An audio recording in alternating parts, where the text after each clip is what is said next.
So Martha Vale Park is a regenerative beef farm on the northeast coast, just outside of St Helens, where we grow Cape Grim beef.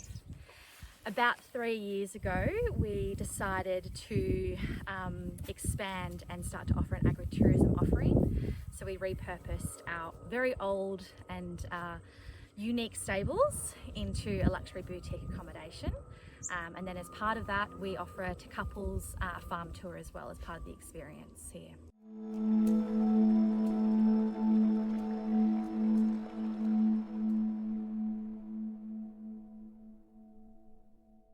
It was really run down, and what we did, we repurposed the entire building. So all the materials that we know of came from the farm itself. About 100 years ago, the stables were built.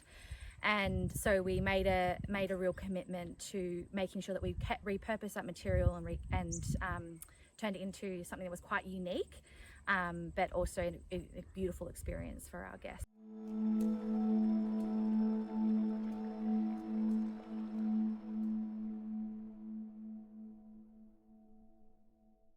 Yeah, so we have some really beautiful landscapes on the farm. We obviously have our eagle's nest, which is one part of the property, but then, as you mentioned, our lovely wetlands. So when we purchased the property, there was no fencing on any of the waterways. So all the cattle and any sort of animal that was on the farm, that had pigs here, and it was a dairy previously as well, were all open access to the water. So what we've done is we've planted around 10,000 trees now, which has been quite from seed, so it's been quite interesting. So we've fenced off all the waterways, we've planted trees and kept the wetlands sort of quite protected. And as a result, we can see that there's a huge amount of bird life on the property that we hadn't had on the property before, because those wetlands weren't protected.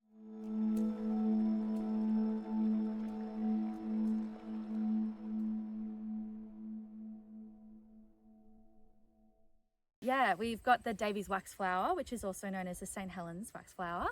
And so that is grown on a certain part of the river that we have here, which is the Georges River, also known as the Meetermer. And so that's all in a conservation agreement with the Crown. And so we have each plant, there's about 12 plants in there, that as far as I'm aware, they are GPSed and tracked.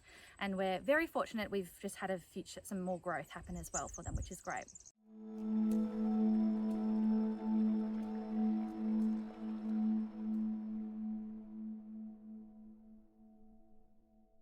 So we've really tried to approach the stables very similar to how we've approached the farm. So there's obviously minimal inputs. We've tried to use as much locally as we can. And that has been a very natural evolution, I think, to how we've approached and tried to restore the landscapes on the farm. So for instance, when we take people on our farm tours, we show them the soil. We get a shovel out, we have a look at the earthworms, we have a look at all the compost and all the organic matter in the soil. I'm really trying to showcase why it's important to start to think about what's under the soil and how that connects to the visitor's own gut and their own food that they eat, and why it's really important to know your producer.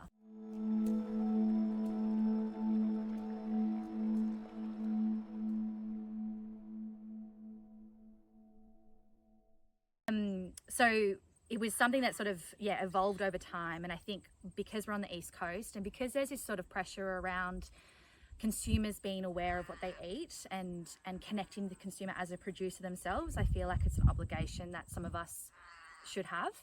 And so that kind of really supported why we thought, okay, well, we'll repurpose the stables and we'll invite people onto the farm, and we'll start to share our story and share why it's important.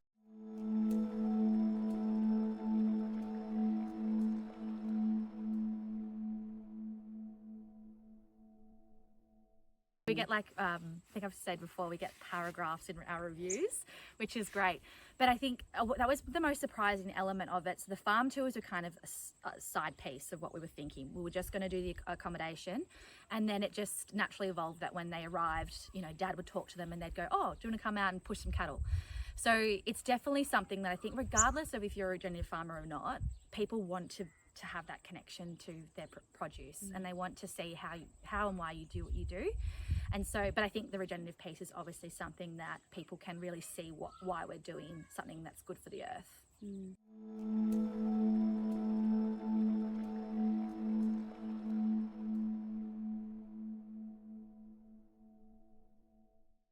right. Yeah. So we started with the accommodation, we're doing the farm tours, and now I'm like, right, let's go on to the next thing.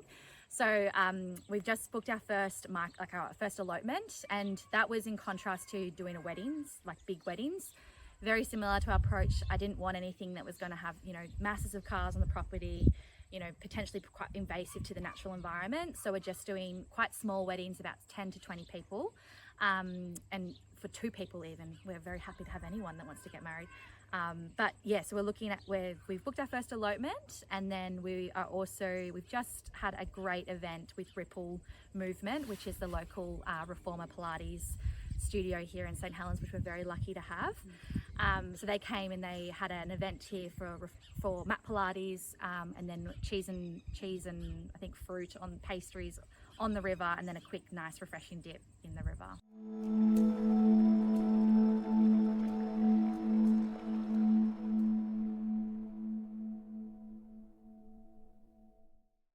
I mean, for agritourism, and I guess tourism in general as well, it's applied to, is I really learnt to start small and not go, pick the low hanging fruit, I think, for us. So everything for us has sort of been a leapfrog. You know, we've kind of just jumped from the next to the next to the next, rather than necessarily gone 3 steps ahead and then potentially had to come back. So I think that would be the lesson, is that you don't have to have a lot of money, or it doesn't have to be the biggest investment, but I think, you know, people really like that authentic experience. And we've got some really rustic parts of the building and rustic parts of the river area, where we've got the area there for the guests to sit. And you know, you think, oh, that's going to be not what people want, but you get surprised because people want that experience. So I think, yeah, don't go overboard. Don't think that you have to have everything perfect, because as soon as an authentic experience happens for them, they don't care. Like, they're happy. Everything's happy and Larry, and they're not worried about it at all.